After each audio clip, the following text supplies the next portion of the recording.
Hello दोस्तों, मैं आलोक कुमार आपका अपने चैनल फार्मिंग नॉलेज में एक बार फिर से तहे दिल से स्वागत करता हूं। दोस्तों, ये देखिए मेरी मक्का की फसल।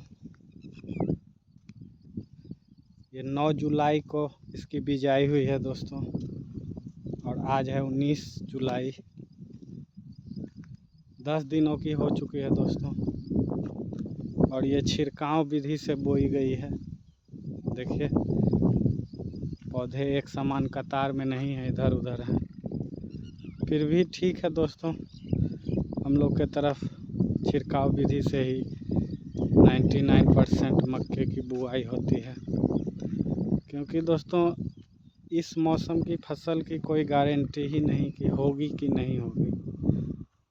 और क्योंकि देखिए, कभी तो इतनी ज़्यादा बारिश होती है कि उससे फसल ख़राब हो जाती है, और कभी बारिश ही नहीं होती।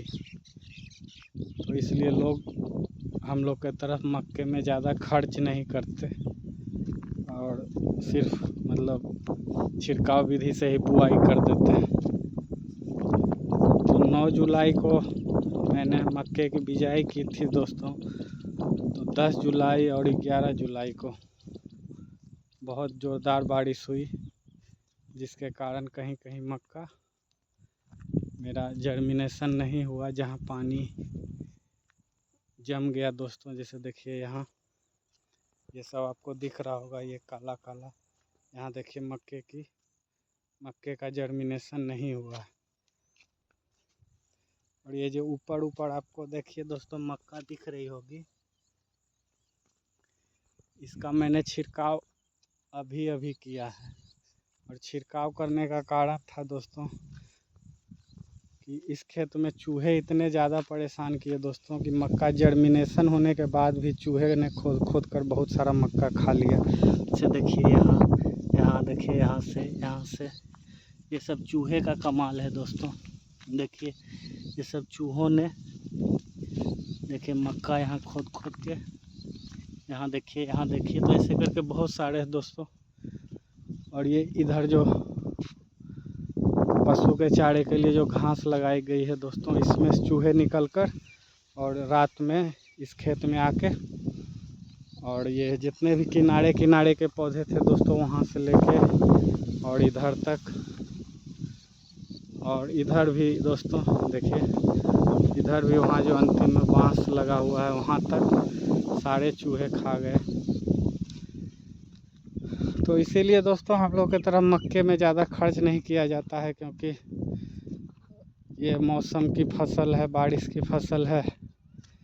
तो कभी बारिश का कोई पता नहीं चलता है, कब होगी कब नहीं होगी। और ऊपर से दोस्तों, जो मेरे पुराने व्यूअर होंगे उनको पता ही होगा कि हम लोग की तरफ मैंने बताया था कि नीलगाय की समस्या है।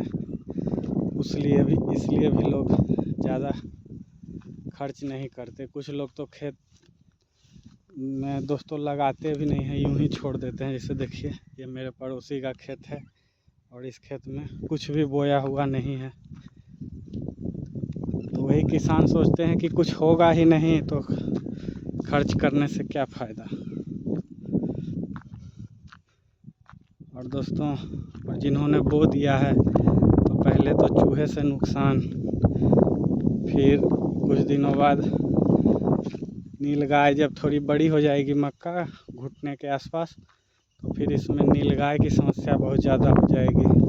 नीलगाय भी इसको बहुत नुकसान करेगा। फिर नीलगाय से बचेगा दोस्तों तो फिर जंगली सूअर, उससे नुकसान होगा।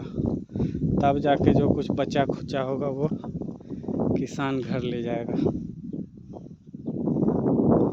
तो देखिए दोस्तों, इसमें खरपतवार भी अब बहुत ज़्यादा हो रहे हैं। देखिए, ये सब खरपतवार दोस्तों, ये सब देखिए, कुछ सकड़ी पत्ती के भी खरपतवार हैं दोस्तों। लेकिन सकड़ी पत्ती के खरपतवार नाशक आप तो जानते ही हैं, जैसे लोडिस हो गई, सैंपड़ा हो गई, तो ये सब बहुत महंगी आती है दोस्तों। इसलिए मैं सकड़ी पत्ती के खरपतवार नाशक का इस्तेमाल नहीं करूँगा। मैं सिर्फ एट्राजिन जो 50% में आती है पाउडर फॉर्म में, उसका इस्तेमाल करूँगा क्योंकि वो थोड़ी सस्ती दवा है और चौड़ी पत्ती के खरपतवार के लिए बेस्ट है।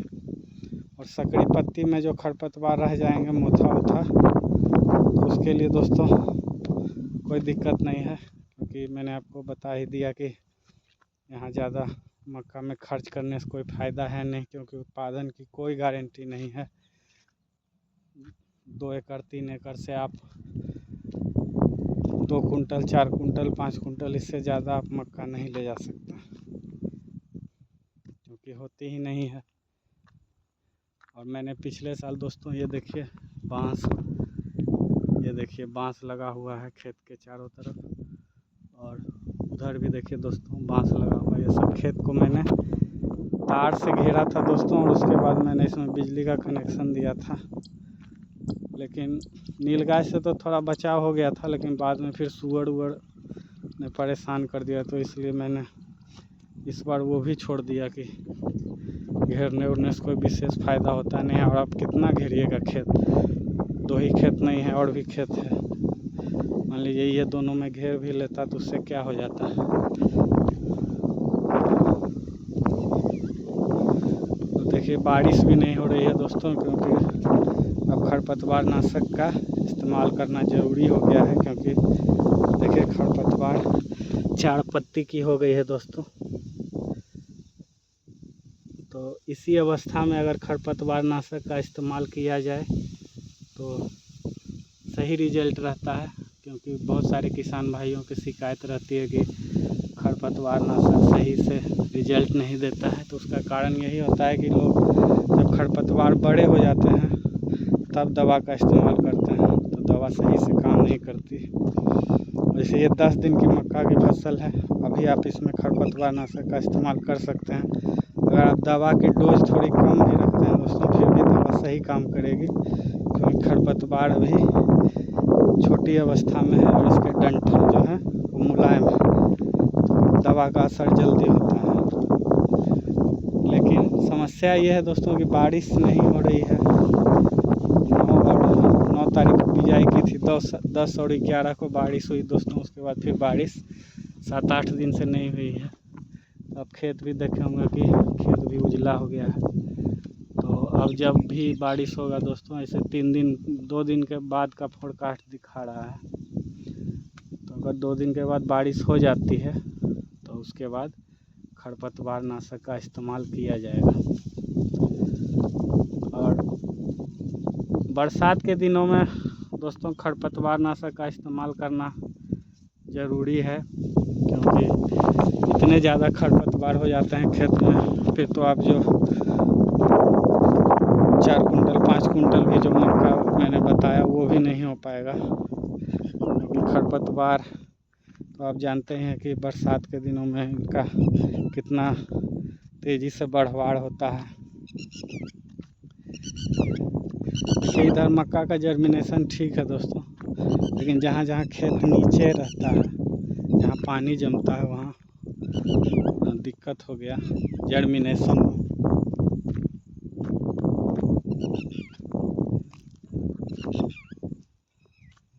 तो ठीक है दोस्तों, तो मैं नेक्स्ट वीडियो में आपको खरपतवार नाशक का जब इस्तेमाल करूँगा उसकी वीडियो बनाऊँगा और उसका रिजल्ट भी दिखाऊँगा।